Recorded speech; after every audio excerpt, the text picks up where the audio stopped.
Hello friends, अब तक हमने देखा कि आपका ईआर मॉडल क्या होता है और आपका रिलेशनल मॉडल क्या होता है। गाइस, जैसे मैंने आपको बताया कि बेसिकली जो आपका ईआर मॉडल होता है हम उसको बनाते क्यों हैं भाई। हम ईआर डायग्राम इसलिए बनाते हैं जिससे कि हमें एक डेटाबेस का एक डिजाइन पता लग जाए कि हमारा डेटाबेस ऐसा बनेगा, ठीक है। और रिलेशनल मॉडल हमने देखा कि एक्चुअल में हम अपना डेटाबेस में अपना डेटा को रिलेशन की फॉर्म में, मतलब बोले तो टेबल्स की फॉर्म में स्टोर करते हैं। तो भाई अब हमने ईआर डायग्राम बना लिया और हमें पता है कि हमारा डेटा एक्चुअल में टेबल की फॉर्म में स्टोर होता है। तो अब बात आती है हम एक ईआर डायग्राम को टेबल में कैसे कन्वर्ट करेंगे। गाइस, बहुत सारे बड़े क्वेश्चन इंपॉर्टेंट कंसेप्ट हैं और इस टॉपिक के ऊपर गाइस हर साल आपके कॉम्पिटिटिव एग्जाम में गाइस क्वेश्चन पूछे जाते हैं। गाइस, इस लेक्चर में मैं आपको स्टेप बाय स्टेप बताऊंगा एक एक चीज कि हम अलग अलग चीजों को किस तरह ईआर डायग्राम से टेबल में कन्वर्ट करते हैं। देन आप नेक्स्ट लेक्चर में गाइस देखेंगे इसके ऊपर क्वेश्चंस किस तरह पूछे जाते हैं। तो भाई स्टार्ट करते हैं आज का topic ER diagram into table. आपको भाई ईआर डायग्राम को टेबल में कन्वर्ट करना है। गाइस, सबसे पहली चीज है यहाँ पे, अगर आपके ईआर डायग्राम में किसी एंटिटी का गाइस कोई एट्रीब्यूट आपका कंपोजिट है। कंपोजिट का क्या मतलब है गाइस, वो एट्रीब्यूट जो कि एक से ज्यादा में टूट रहा है। मतलब गाइस अगर मैं नेम की बात करूं तो गाइस नेम एक कंपोजिट एट्रीब्यूट है क्योंकि ये आपका first name, middle name and last name में टूट सकता है, ठीक है। अब गाइस मुझे पता है कि आपका नेम एक कंपोजिट एट्रीब्यूट है जो कि आपके 3 सब एट्रीब्यूट में टूट रहा है। तो गाइस जब मैं किसी ऐसे को टेबल में कन्वर्ट करूंगा तो कैसे करेंगे गाइस, उसके लिए हम क्या करते हैं, बेसिकली जितने इसके सब एट्रीब्यूट है, मतलब नेम एक है और इसके सब एट्रीब्यूट 3 है, तो भाई हम इसके सबके मतलब अलग अलग सब एट्रीब्यूट को हम अलग अलग कॉलम में रखते हैं। मतलब लेट्स सपोज गाइस मैं कोई एक स्टूडेंट की टेबल मारूं जिसमें गाइस उसका रोल नंबर है और गाइस मुझे यहाँ नेम रखना है उसका। अब नेम क्योंकि आपका कंपोजिट है जो 3 में टूट रहा है, तो गाइस मैं यहाँ पे रखूंगा पहले उसका first name, then middle name and then last name and then उसके बाद आगे कुछ भी। मतलब अगर आपका कोई भी कंपोजिट एट्रीब्यूट होगा आपके ईआर डायग्राम में तो गाइस हम उस कंपोजिट एट्रीब्यूट को आपके अलग अलग कॉलम में रखेंगे, ठीक। तो भाई ऐसे ही मैं आपको हर चीज का बताऊंगा कैसे हम अलग अलग चीज, अलग अलग कंसेप्ट को कैसे आपकी टेबल में कन्वर्ट करते हैं। गाइस बताने को तो मैं आपको पूरा एक बड़ा सा ईआर डायग्राम बना लेता और उससे बताता कि कैसे टेबल में कन्वर्ट करते हैं, तो उससे आपको ज्यादा क्लियर ना होता। बट जब मैं अलग अलग ऐसे बताऊंगा तो उससे आपको ज्यादा अच्छे से क्लियर होगा कि कैसे हम अपने एक ईआर डायग्राम को टेबल में कन्वर्ट करते हैं, ठीक है। तो हमने देख लिया कैसे हम, अगर आपका कोई कंपोजिट एट्रीब्यूट है तो उसको कैसे कन्वर्ट करेंगे। गाइस नेक्स्ट है आपका मल्टी वैल्यूड एट्रीब्यूट।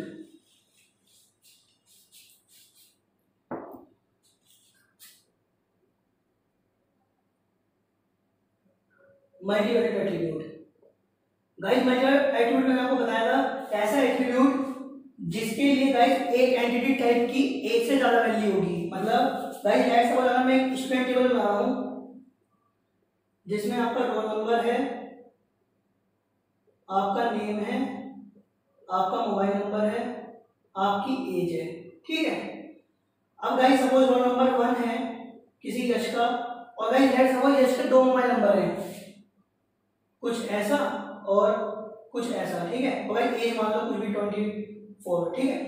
अब क्या है, क्योंकि बंदा एक ही है यश, बस उसके 2 मोबाइल नंबर होने की वजह से मुझे अपनी टेबल में उसका रोल नंबर 2 बार लिखना पड़ा, उसका नाम को 2 बार लिखना पड़ा और उसकी एज को 2 बार लिखना पड़ा। ऐसा नहीं है कि आपकी टेबल इतनी है, राइट। हो सकता है इसी टेबल में मैं आपको कुछ और कॉलम ऐड कर दूं, तो हुआ क्या, बेसिकली एक मल्टी वैल्यूड एट्रीब्यूट कॉलम की वजह से आपके टेबल में रिडंडेंसी आ गई डेटा की। गाइस यहाँ पर क्या हो गया, आपकी डेटा रिडंडेंसी, क्योंकि सिर्फ एक मोबाइल नंबर एट्रीब्यूट की वजह से क्या हुआ, मुझे अपने पूरे के पूरे डेटा को बार बार लिखना पड़ा।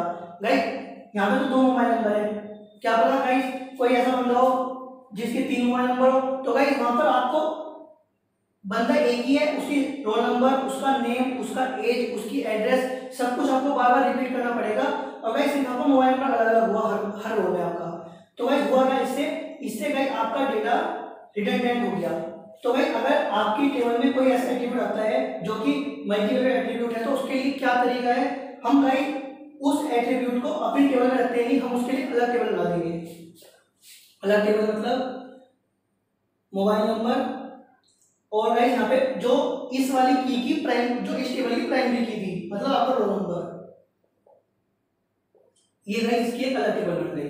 इससे फायदा क्या हुआ, यहाँ पर गाइस मुझे roll number, name, age, address, email ID, जो कुछ भी आपको सब कुछ रिपीट करना पड़ रहा था। मतलब आपके अगर लेट्स सपोज गाइस आपकी पूरी रो में n कॉलम्स हैं तो आपको n-1 कॉलम्स के डेटा को बार बार रिपीट करना पड़ रहा था। बट जब मैंने अलग कर दिया तो सिर्फ मेरा रोल नंबर रिपीट होगा, जो मेरे नेम, एज और जो और सारे आपके वो थे वो सब के रिपीट नहीं होंगे।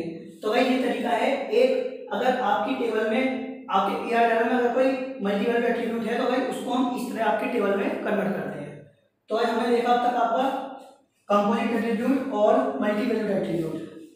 नेक्स्ट गाइस, नेक्स्ट है गाइस, अगर आपकी किसी दो एंटिटी के बीच में 1-to-1 रिलेशनशिप है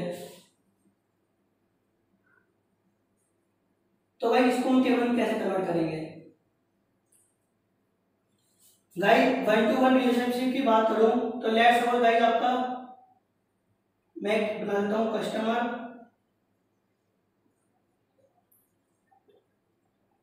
हैव अकाउंट, ठीक है, 1-to-1 है गाइस, मतलब एक कस्टमर का एक ही अकाउंट है। तो भाई ऐसे में क्या करते हैं हम, हमें कुछ नहीं, हमें सिंपल एक कस्टमर की टेबल बनानी है और एक अकाउंट की टेबल बनानी है गाइस, क्योंकि दोनों साइड 1-1 है तो आप किसी भी एक की प्राइमरी की को दूसरी टेबल में एज ए फॉरेन की यूज करोगे। मतलब भाई क्योंकि जब दो टेबल आपस में लिंक हैं और अगर मुझे उन दोनों टेबल से डेटा निकालना पड़ा आगे कभी, तो मुझे उसके लिए क्या चाहिए, मुझे उन दोनों टेबल में एक कोई कॉमन एट्रीब्यूट चाहिए। तो मैं करूँगा क्या गाइस, लेट्स सपोज आपकी कस्टमर वाली टेबल है और गाइस ये सब मानो आपकी अकाउंट की टेबल है। गाइस कस्टमर की कुछ आईडी है, उसका कुछ नेम है और उसकी कुछ एज है, और गाइस लेट्स सपोज अकाउंट की अपनी कुछ आईडी है। तो भाई क्योंकि दोनों साइड 1-1 था तो मैंने क्या करा, इस कस्टमर आईडी को एज ए फॉरेन की यूज करा यहाँ पर अकाउंट टेबल में, ठीक है। तो भाई बेसिकली ये आपकी जो अकाउंट में आपकी कस्टमर आईडी है ये यहाँ पे फॉरेन की तरह काम कर रही है, जो कि आपकी कस्टमर वाली टेबल को रेफरेंस कर रही है, ठीक है। तो भाई ये तरीका है 1-to-1 का, मतलब कुछ नहीं, 1-to-1 में भाई हमें सिंपल दोनों एंटिटी की अलग अलग टेबल बनानी है और हम किसी भी एक टेबल की प्राइमरी की को दूसरी टेबल में एज ए फॉरेन की यूज करेंगे। नेक्स्ट देखते हैं गाइस आपका 1-to-many रिलेशनशिप। गाइस अगर लेट्स सपोज किसी दो एंटिटी के बीच में 1-to-many रिलेशनशिप है तो उसको गाइस हम टेबल में कैसे डिनोट करते हैं। गाइस यहाँ पर भी आपको सिंपल 2 टेबल कंस्ट्रक्ट करनी है, बट यहाँ पे एक छोटा सा कंस्ट्रेंट है। गाइस कंस्ट्रेंट क्या है कि जो वन साइड वाली प्राइमरी की होगी, वन साइड प्राइमरी की एक्ट्स एज अ फॉरेन की ऑन मैनी साइड।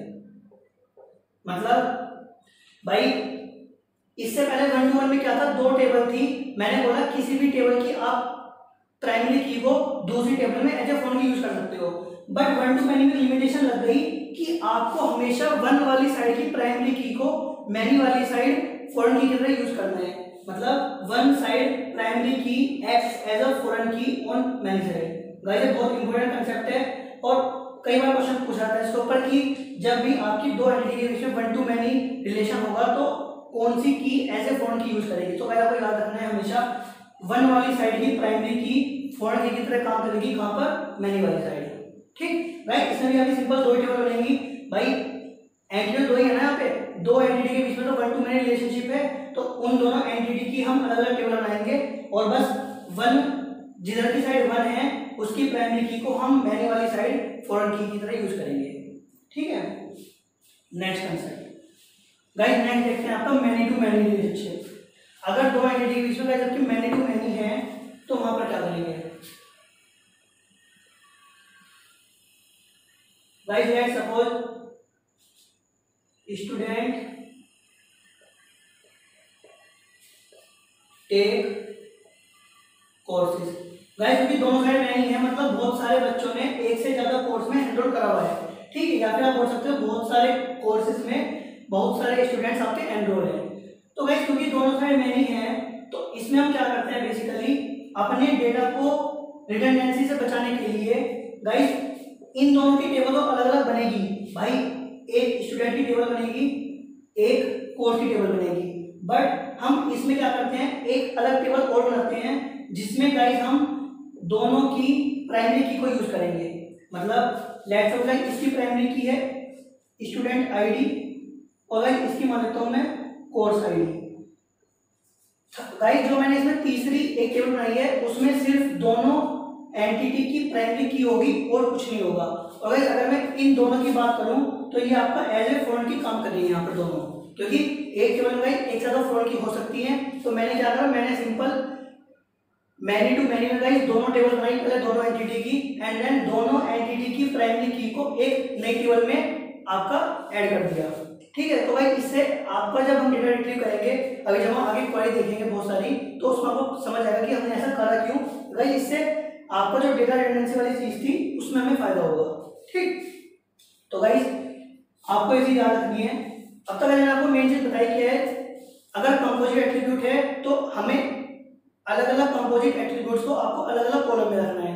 अगर मल्टीवैल्यूड एट्रीब्यूट होगा तो गाइस हम उस मल्टीवैल्यूड एट्रीब्यूट को और उस एंटिटी की प्राइमरी की को एक अलग टेबल में रखेंगे। अगर गाइस आपका 1 to 1 रिलेशनशिप है तो हमें सिंपल दोनों एंटिटी की टेबल बनानी है और किसी भी एक एंटिटी की प्राइमरी की को दूसरी एंटिटी दूसरी टेबल में गाइस एज ए फॉरेन की इस्तेमाल करेंगे। अगर गाइस आपकी 1 to many रिलेशनशिप है तो हम दोनों की टेबल बनाएंगे और हमेशा 1 वाली की प्राइमरी की को एज ए फॉरेन की काम करेंगे in on the many side. अगर guys many to many relationship है तो दोनों एंटिटी की हम टेबल बनाएंगे, दो टेबल तो बन गई, और गाइस हमेशा इसमें एक तीसरी टेबल बनेगी जो दोनों एंटिटी की प्राइमरी की को रखेगी। तो भाई एक बात याद रखनी है, अगर मैनी टू मैनी रिलेशनशिप है गाइस तो हमेशा मिनिमम आपको 3 टेबल्स तो चाहिए ही चाहिए, ठीक है। तो गाइस आपका कांसेप्ट था। भाई गाइस जब नेक्स्ट सेशन में आपको इसको क्वेश्चन करवाऊंगा तो आप समझोगे गाइस कितना मतलब कितना इंपॉर्टेंट है गाइस ये टॉपिक और इसके ऊपर कितने क्वेश्चन पूछे जाते हैं। गाइस मैं जो आपको यहाँ पे सब बता रहा हूँ 1 to 1, 1 to many, many to 1, many to many, इन सब में गाइस मैंने किसी में भी आपके रिलेशनशिप के कोई भी एट्रीब्यूट नहीं लिए हैं। मैंने आपको बताया था गाइस आपके रिलेशनशिप के भी एट्रीब्यूट हो सकते हैं। तो भाई अगर रिलेशनशिप के एट्रीब्यूट होंगे तो आपकी रिलेशनशिप की गाइस अलग टेबल बनेगी हमेशा, ठीक है। तो आपको ये बात भी याद रखनी है। Last but not the least guys अगर आपकी कोई वीक एंटिटी सेट है, गाइस आपको पता है हमेशा वीक एंटिटी सेट एक स्ट्रॉन्ग एंटिटी सेट से लिंक होती है। मतलब let's suppose guys OD have 6, ठीक है। आपको ये भी पता है कि जब आपकी एक वीक एंटिटी एक स्ट्रॉन्ग एंटिटी से लिंक होती है तो हमेशा इन दोनों के बीच में रिलेशनशिप होती है गाइस 1 to many की from strong.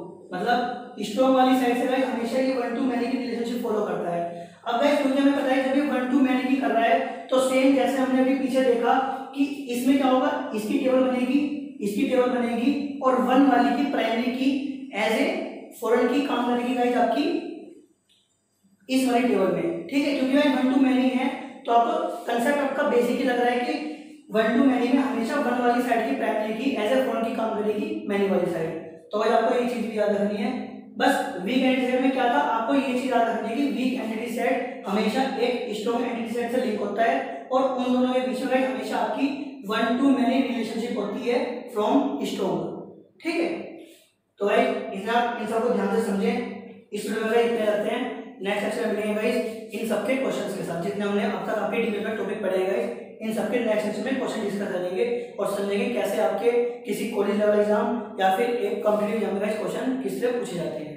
Thank you guys.